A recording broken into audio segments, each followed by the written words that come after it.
कोपरगाव तालुक्यातील सावळगाव येथील शेतकरी किरण जनार्दन भवर काल सकाळी नेहमीप्रमाणे दूध घेऊन आपल्या दुचाकीवरून जाताना त्यांच्याच वस्तीलगत एक मांजा दोऱ्याने त्यांचा गळा कापला गेला आहे। त्यांना उपचारादरम्यान नेले असता 4 टाके पडल्याची माहिती स्वतः किरण भवर यांनी आपला महाराष्ट्र न्यूजला दिली आहे।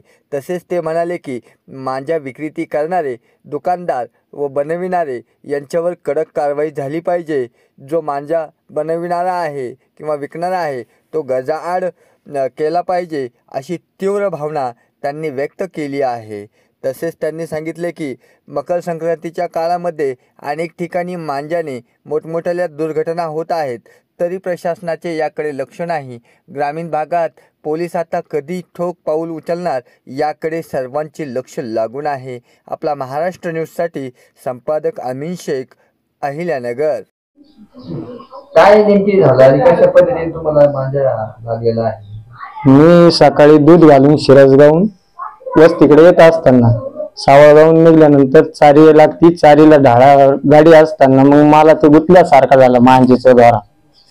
तो मी बोटानं उपरनं गळत असताना मी काढून टाकायचा प्रयत्न केला, तर या साईडनं असा 4 ते 5 टाके पडलेले आणि गाडीवर असल्यामुळे ते गाडी कमी स्पीड गोणे होती, भाडा होता, त्यामुळे गाडी कमी स्पीड मध्ये असल्यामुळे मला कमी प्रमाणात लागलं, पण असं ज्यादा ते झालं नाही, त्याच्यामुळे जखम पण 5 टाके पडलेले।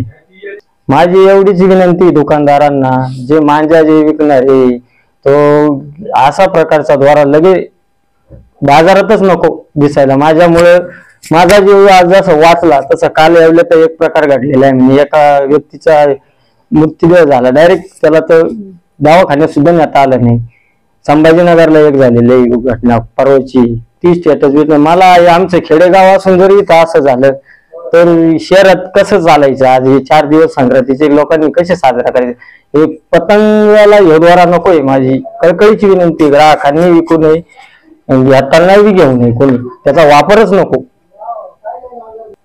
जे द्वारा विकणार आहे हे गजाआडच झाले पाहिजे। जे जनतेचं खून करण्यासारखी गोष्ट आहे।